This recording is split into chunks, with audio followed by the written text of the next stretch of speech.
the fans to recognize me a certain way when I enter the Google building. And also on the topic of style, you have tattoos. And one of the fans noticed that they're all on your left side. So Taylor Monster 15 would like to know, why are all of your tattoos on the left side of your body? It was actually per my father's request. So tell us more. He asked that I remain on one side slightly normal. So I only have my tattoos on my left side. I'm also a lefty, so it's funny, my father, when I was a kid, he used to try to change my hands when I was little, and the doctor would be like, she was born that way, you can't. So I think maybe some of it, just from a neurological standpoint, it might be because I'm creatively driven by my left side. Maybe that's why. But he's asked that I don't get any more on the right side for whatever reason.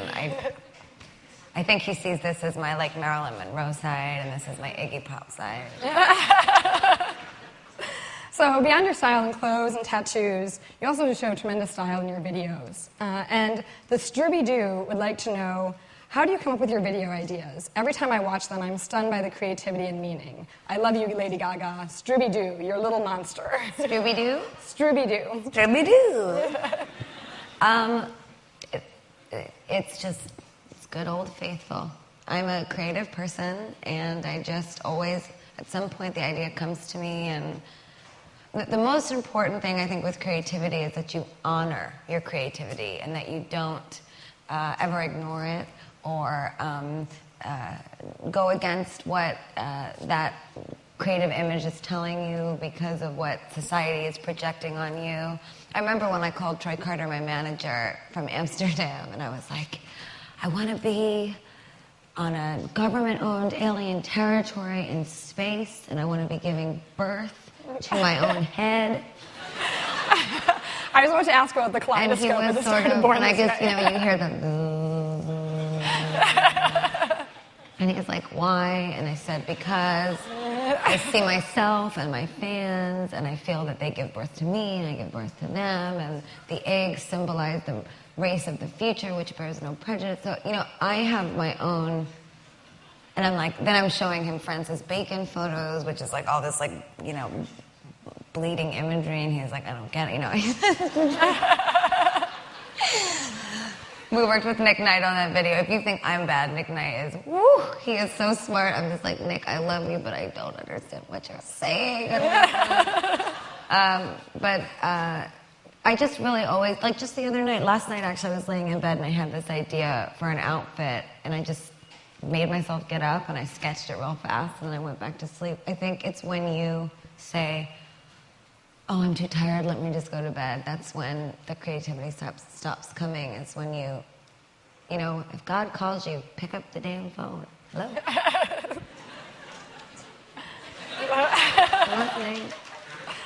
So, on the topic of videos, you've obviously been this huge YouTube star. I was going to ask, and so is Doc of USA from Kentucky, what's your favorite YouTube video that isn't yours? My favorite YouTube video that... It's so embarrassing, but I love it so much. I love the boy that, when he comes home from the dentist...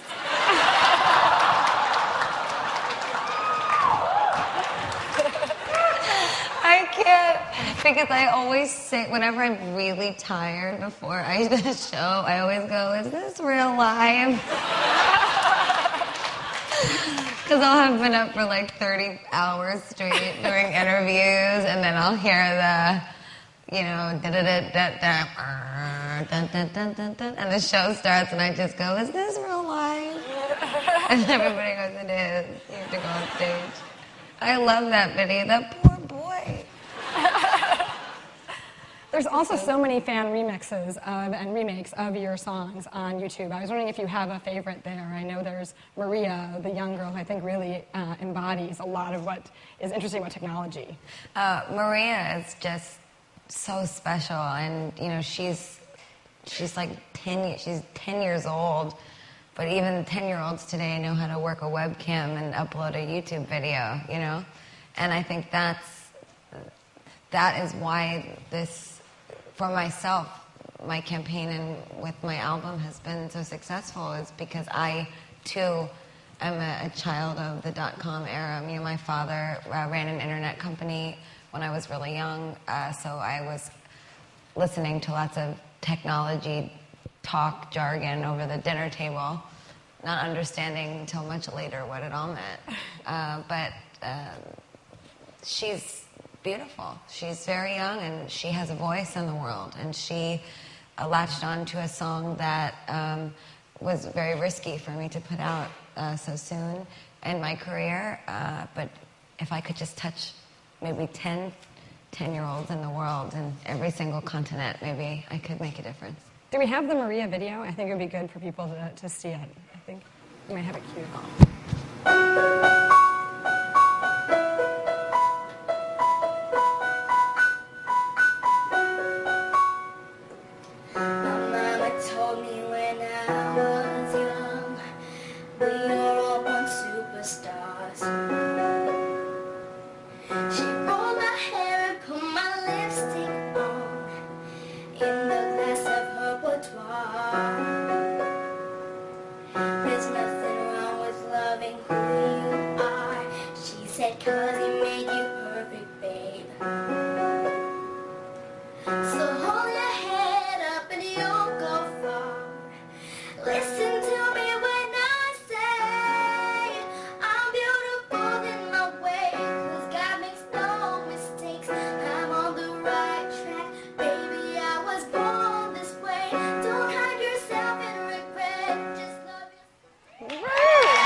She's just so amazing, you know, and it's so, what I would like to speak about is the way that we experience music now. We experience the music through the internet, but it has really great effects, and it also has really negative effects. The great effect is Maria. The negative effect is you sort of quite mathematically input your songs and your soul into a computer, and out spits out charts. So the fan experience now digitally is they buy the song and then they get into chat rooms and they watch the song climb a chart. But somebody like Maria has no pretension. She's wildly innocent and beautiful, and she only cares about the music and the lyrics.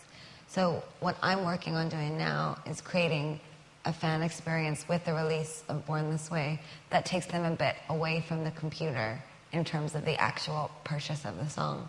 I want to encourage the fans to experience the music and the lyrics removed of that sort of behind the computer banter. When I was a kid, I was standing outside of HMV praying that I saw Billy Joe's fingernail in the window. Wanted to get my Green Day CD signed. I was hoping that I would see Tom York when Radiohead came in. You know, that is what I want to recreate for my fans. We've done it with the Monster Ball, and now I want to do it with album retail. And you've also shown a lot of things from behind the scenes. So you had Gaga Vision on YouTube, and Gaga Info from Twitter would like to know, please, could you bring back Gaga Vision? We miss it so much. P.S. We love you, and we're so proud. I love Gaga Vision. They were these little films that I was doing back when I first began touring, but I actually just got so busy that it was really difficult to have a camera in my face. You will never see me do reality television. It will never. Don't even ask. It will never happen. It will never happen. It's just, I'm not that kind of person. My whole life is a performance piece, so I don't need to have my picture taken to feel that I'm in a moment of art. So, but the good news is, as I'm planning the Born This Way ball, I have been speaking to Terry Richardson, who's this really amazing photographer. He wanted to film some of the making of process of what we're doing. So I'm hoping we can resurrect the Gaga Vision videos for the creation of the new tour, so you guys can creatively be more connected to how I make things.